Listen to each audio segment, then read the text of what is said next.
السلام عليكم ورحمة الله وبركاته. إن الحمد لله وحده والصلاة والسلام على من لا نبي بعده أما بعد. أعوذ بالله من الشيطان الرجيم. بسم الله الرحمن الرحيم. وما آتاكم الرسول فخذوه وما نهاكم عنه فانتهوا واتقوا الله إن الله شديد العقاب. عن أبي عائشة رضي الله تعالى عنها قال قال رسول الله صلى الله عليه وسلم من عمل عملا ليس عليه أمرنا فهو رد. رواه البخاري. আলহামদুলিল্লাহ, যাবতীয় প্রশংসা মহিয়ান দুনিয়ার প্রতিপালক যে মহান আল্লাহ আমাদের সবাইকে এই ঐতিহ্যবাহী সুনামধন্য প্রতিষ্ঠান আল মাদ্রাসাতুস সালাফিয়া দেবীনগর চাঁপাইনবাবগঞ্জের এক আজিমুস শান ইসলামী জালসায় উপস্থিত হওয়ার তৌফিক দান করেছেন। আমরা সকলে বলি আলহামদুলিল্লাহ। তারপর তার প্রিয় হাবিব সাইয়্যিদুল মুরসালিন খাতামুন নবিয়্যিন আমিরুল মুমিনিন আখিরি জামানার পয়গম্বরের প্রতি শান্তির ধারা বর্ষিত হোক। আমরা সকলে বলি সাল্লাল্লাহু আলাইহি ওয়াসাল্লাম। সম্মানিত উপস্থিতি, আমার বক্তব্যের বিষয় হচ্ছে বিদআত সম্পর্কে। বিদআত অর্থ কি? এক গিলাস পানি পরিপূর্ণ রয়েছে, সেই গিলাস পানিতে আরেক গিলাস পানি মাতাব্বরি করে ভরার নাম হচ্ছে বিদআত। আল্লাহ রাসূল সাল্লাল্লাহু আলাইহি ওয়াসাল্লাম বলেছেন যে তোমাদের দিন তোমাদের জন্য পরিপূর্ণ, আর সেই দিনের মধ্যে নতুন কিছু উদ্ভাবন করা হচ্ছে বিদআত।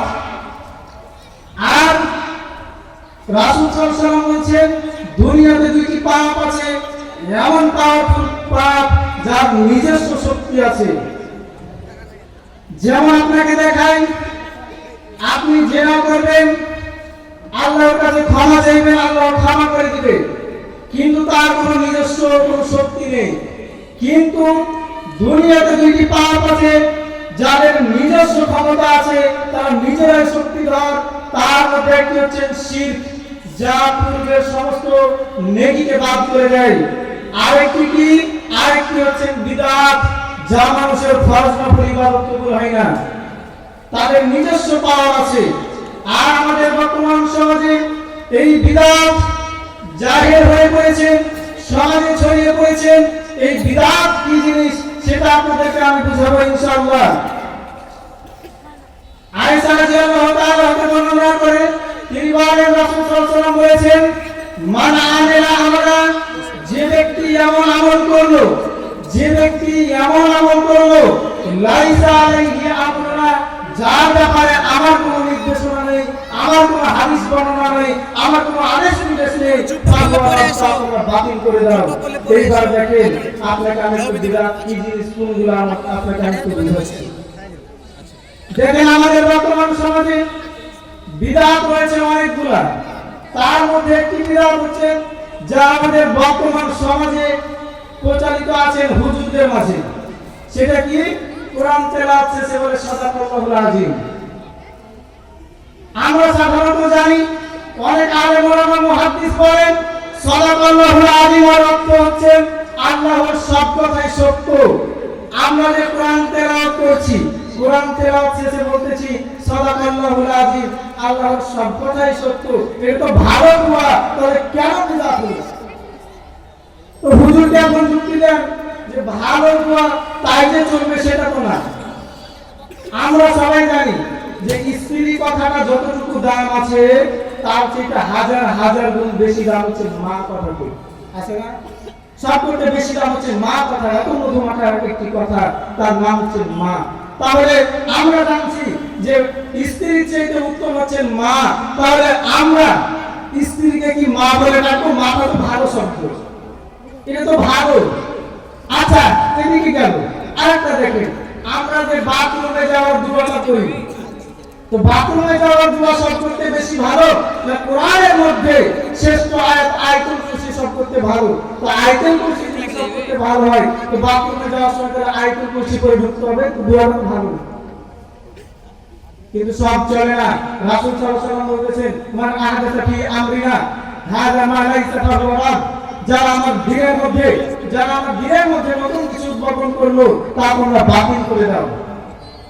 কিন্তু আমাদের সমাজে এই বিদআতগুলো প্রচলন হচ্ছে। কিছু আমাদের সমাজে আলেম নামে জাহেল কিছু মৌলবি আছে, তাদের কারণে বিদআতগুলো পরিপূর্ণ হয়ে আছে, বিদআতগুলো উঠছে না। কিসের জন্য? আপনাকে একটু দেখাই যে আমাদের সমাজে মৌলবীরা, বক্তারা, মুফাসসিররা বক্তব্য দেয়, এইরকম স্টেজে উঠে বক্তব্য দিচ্ছেন এবং এমন বক্তব্য দিচ্ছেন যা সত্য মিথ্যা তো দূরের কথা, কোন জায়গাতে লেখা আছে জানি। যেমন আপনাকে দেখাই, বক্তব্য দিচ্ছে স্টেজের মাঝে যে আব্দুল কাদের জিলানী বেঙ্গলের অনেক বড় পীর ছিলেন, সে তো যা ছিল তার বাবা তার চেয়ে বড় পীর। তো এক লোক গিয়েছে তার বাবার কাছে, যে বলছে যে বাবা, আমার স্ত্রীর পেটের মধ্যে মেয়ে সন্তান রয়েছে, কন্যা সন্তান রয়েছে, তো এই মেয়ে সন্তানটাকে ছেলে করে দেন না। তখন আব্দুল কাদের জিলানীর আব্বু বলছে, যা টাকা ধমক দিছে, তখন তার নাকি পেটের মেয়েটা নাকি ছেলে হয়ে গেছে। সে তো আর জানে না। তারপরের দিন আবার এসেছে, বক্তব্য দিয়েছে, আবার এসেছে, আবার ধমক দিয়েছে, আবার চলে গেছে। 2 দিন 3 দিন গেল, পঞ্চম দিনের দিন এসেছেন। এইবার তখন আব্দুল কাদের জিলানী বলছে, বাবা, লোকটা তো কয়েকদিন থেকে ঘুরতেছে, তো তার পেটের কন্যাটাকে ছেলে সন্তান করে দেন না। তখন তার ভক্তরা যারা আছে, মুরিদ রয়েছে, তারা বলছে, আব্দুল কাদের জিলানী, তুমি তোমার বাবাকে চিনো না।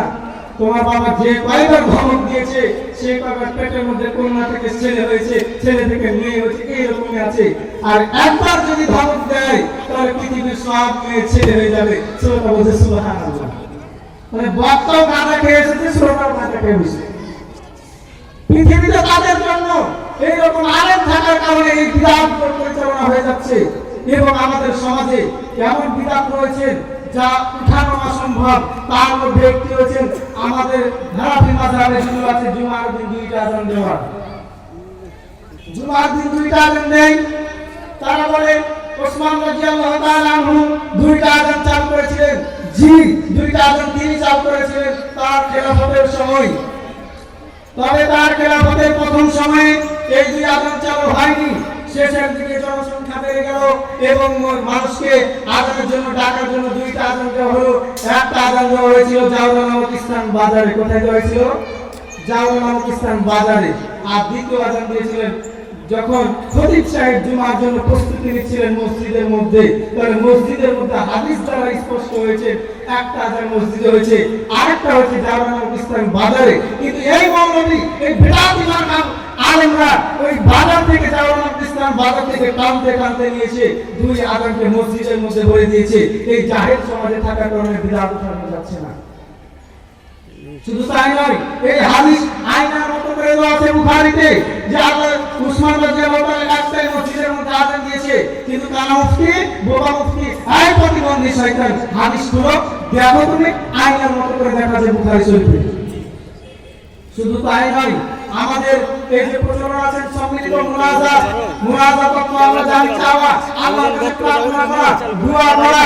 কিন্তু আমাদের সমাজে যে সম্মিলিত মুনাজাত করতেছেন তার কোনো ভিত্তি নেই, তার কোনো দলিল নেই, তার কোনো প্রমাণ নেই। মহান আল্লাহ তাআলা বলছেন, উদুউ রাব্বাকুম তাদাররুআন ওয়া খুফিয়া, তোমরা তোমার রবকে ডাকো চুপে সারে, বিনয়ের সাথে। আমাকে আল্লাহ তাআলা বলেন চুপে সারে ডাকো। আল্লাহ তাআলা আমাদেরকে সূরা আরাফের 55 নম্বর আয়াতের মধ্যে বলছে তোমরা চুপে সারে ডাকো তোমার রবকে। কিন্তু আমরা সবাই মিলে একজন হচ্ছে না, 10 জন হচ্ছে না, 10 জন হচ্ছে না, এইরকম করে সম্মিলিতভাবে মুনাজাত করতেছি।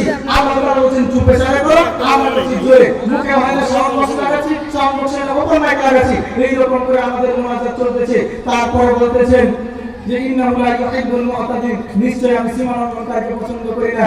আল্লাহ তাআলা আপনাকে চুপে সারে বলতেছেন, আপনি জোরে বলতেছেন, আল্লাহর কথা সীমা লঙ্ঘন করতেছেন।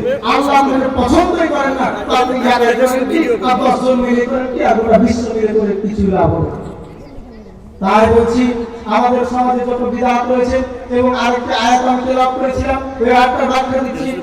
রাসূল সাল্লাল্লাহু আলাইহি ওয়াসাল্লাম বলছেন, আল্লাহ তাআলা বলছেন, ওয়া মা আতাকুম রাসূলু ফাখুযু, তোমরা রাসূলের অনুগত করো, ওয়া মা নাহাকুম আনহু ফান্তাহু, রাসূল তোমাদেরকে যা নিষেধ করেছেন তা থেকে বাতিল করে দাও, তা থেকে বিরত থাকো। ওয়াত্তাকুল্লাহ, আল্লাহকে ভয় করো, ইন্নাল্লাহা শাদীদুল ইকাব, নিশ্চয়ই আল্লাহ তাআলা কঠিন শাস্তিদাতা। তাহলে আল্লাহ তাআলা আয়াতে বোঝাতে চাচ্ছেন যে আল্লাহ রাসূল যা দিয়েছে তা তোমরা গ্রহণ করো, যা দেয়নি তা থেকে বিরত থাকো, আল্লাহকে ভয় করো। আর যদি কোনো না মানতে পারো তাহলে আল্লাহ তাআলা তোমাকে শাস্তি দেওয়ার জন্য বসে আছে।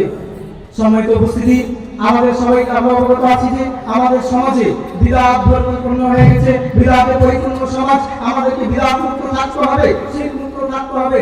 সম্মানিত উপস্থিতি, আল্লাহ তাআলা আমাদের সবাইকে যেন বিদআত মুক্ত আমল করার তৌফিক দান করে। আমরা সকলে বলি আল্লাহুম্মা আমিন। এই বলে আমার সংক্ষিপ্ত বক্তব্য শেষ করছি। ওয়া আলাইনা ইল্লাল বালাগ। আসসালামু আলাইকুম ওয়া রাহমাতুল্লাহ।